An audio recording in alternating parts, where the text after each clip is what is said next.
Assalamualaikum warahmatullahi wabarakatuh. Perkenalkan, di sini saya Widi Wijayanti dari kelas A, Prodi S1 Keperawatan.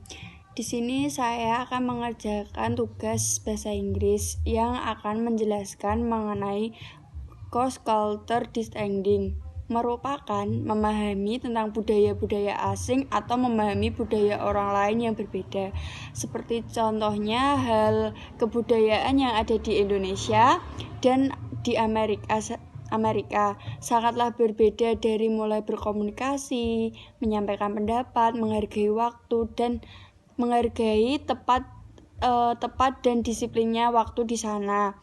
Dari mulai cara berpakaian dan bahkan dari segi makanan yang dikonsumsi setiap harinya sangatlah berbeda.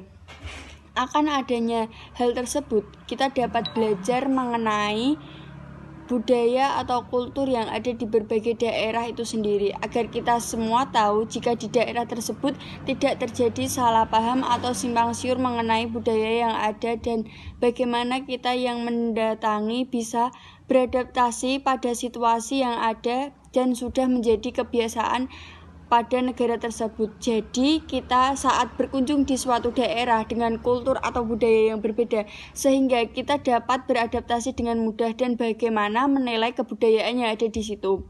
Yang kedua, di sini saya akan menjelaskan mengenai verbal pattern, relates and stage, making invocation, dan directness. Yang pertama, verbal pattern adalah komunikasi orang Amerika bicara langsung, terus terang, tanpa basa-basi dan bisa dengan interaksi tubuh. Ada formal dan informal. Verbal pattern formal biasanya digunakan saat acara tertentu seperti akademik. Contohnya percakapan antara student dan teacher.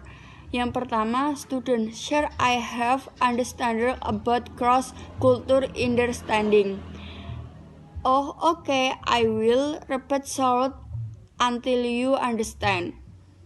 Yang kedua, mengenai relation and style adalah aturan dan gaya berbahasa di suatu wilayah di Amerika menggunakan singular noun, tidak banyak menggunakan present perfect, kata kerja simple past tense ditambah and. Contohnya, the staff is taking day off. 2. He at his life. And 3. I have learned. Yang ketiga, mengenai making invitation adalah suatu ajakan atau undangan untuk melakukan suatu kebersamaan. Contohnya, percakapan before we go at home after school, can we like together? Sure, I did love to. How about student? Say about 1 p.m. at my home. The sun could see you. And the last direction adalah keterus-terangan dalam berkomunikasi dan menyampaikan apa yang Anda pikirkan dengan sangat jujur tanpa mengkhawatirkan pendapat orang lain. Contohnya ada the book catch a difficult subject with grand explain and direction. You are handsome even that you are fat. Sekian dari penjelasan saya. Apabila ada kesalahan, saya mohon maaf. Wassalamualaikum warahmatullahi wabarakatuh.